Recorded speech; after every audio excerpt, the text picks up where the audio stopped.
சுரா கைடு 10ஆம் வகுப்பு பொதுத் தேர்வுக்கான புதிய பதிப்பு தற்போது பரபரப்பான விற்பனையில். மாணவர்கள் பொதுத் தேர்வில் அதிக மதிப்பெண் பெற உடனே வாங்குங்கள் சுரா கைடு. ஜனவரி 15 மாலை 3 மணி கேரள மாநிலம் கொச்சியில் உள்ள திருப்புனித்துராவில் பள்ளி முடித்து வீட்டுக்கு வந்த சிறுவன் 2 மணி நேரம் மனப்போராட்டத்திற்கு பின்பு 26வது மாடியில் இருந்து குதித்து தனது உயிரையே மாய்த்துக் கொண்டார். என்ன மன அழுத்தமோ என புரியாமல் முதலில் தவித்து போயினர் பெற்றோர். சிறுவனின் மரணத்திற்கு பிறகு நொந்து போய் கிடந்தவர்களுக்கு வாட்ஸ்ஆப்பில் வந்த ஒவ்வொரு சாட்டிங் ஸ்கிரீன்ஷாட்டுகளும் பேரிடியாக அமைந்தது. ஏற்கனவே படித்த பள்ளியில் பள்ளியின் துணை முதல்வராலேயே நிறகேலிக்கு ஆளாக்கப்பட்டிருக்கிறார் அச்சிறுவன். இதனால் வேறொரு பள்ளிக்கு மாற்றப்பட்டார். அங்கு மாணவர்களோ அதே கருப்பு நிறத்தை சொல்லி ராகிங் என்ற பெயரில் நினைத்து கூட பார்க்க முடியாத அளவுக்கு கொடுமைப்படுத்தி இருக்கின்றனர். புகைக்குமாறு கட்டாயப்படுத்தி மறுத்ததால் பள்ளியின் டாய்லெட்டுக்கு அழைத்துச் சென்று டாய்லெட் இருக்கையை நாக்கால் துடைக்குமாறு கூறி கொடுமைப்படுத்தி இருக்கின்றனர். சுற்றியும் மாணவர்கள் கூட்டம். புதியதாக வந்த பள்ளியில் என்ன செய்வது என தெரியாமல் அழுதபடியே அதை செய்திருக்கிறார் அச்சிறுவன்.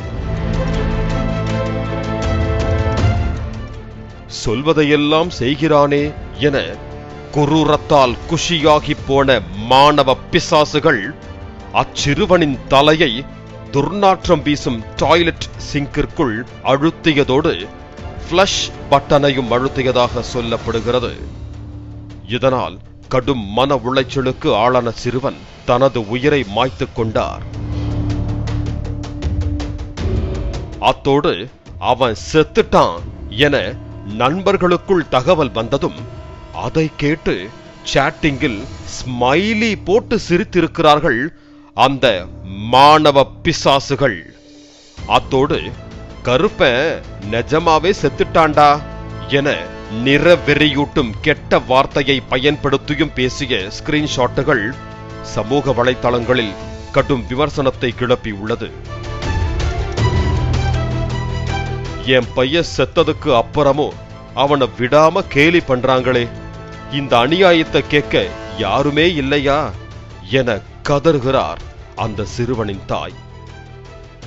15 வயது வந்ததும் பெற்றோருடன் வயது சார்ந்த இடைவெளி வரலாம், ஆனால் சொன்னால் நம்ப மாட்டார்களோ என்றெல்லாம் எண்ணி வீட்டில் சொல்லாமல் எதையும் மறைக்காதீர்கள் என மாணவர் சமூகத்திற்கு நடிகை சமந்தா கோரிக்கை விடுத்துள்ளார்.